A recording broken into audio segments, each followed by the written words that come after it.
بسم اللہ الرحمن الرحیم۔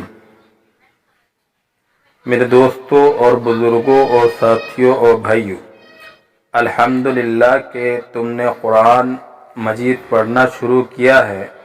قرآن مجید کیا ہے؟ یہ اللہ کا کلام ہے، یا یوں سمجھ لو کہ یہ اللہ کی باتیں ہیں جو اس نے اپنے پیارے نبی محمد صلی اللہ علیہ وسلم پر حضرت جبرائیل علیہ السلام کے ذریعے سے بھیجیں، تاکہ ہم کو معلوم ہو جائے کہ اللہ تعالیٰ کون ہے، دنیا میں کون کون سی باتیں کرنے کی ہیں جن سے اللہ تعالیٰ خوش ہوتا ہے، اور کون سی باتیں چھوڑنے کی ہیں جن سے اللہ تعالیٰ ناراض ہوتا ہے۔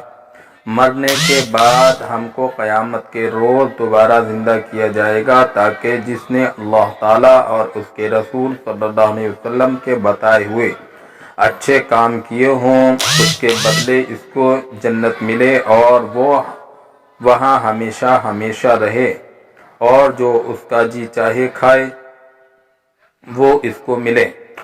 اور جس نے ایسے کام کیے جن کو اللہ تعالیٰ اور اس کے رسول صلی اللہ علیہ وسلم نے کرنے سے منع کیا ہے، اسے اس کی سزا دوزخ میں بھگتنا پڑے گی۔ جس نے اللہ تعالیٰ کے ساتھ کسی کو شریک کیا ہے، اسے اس کو معاف نہیں کیا جائے گا۔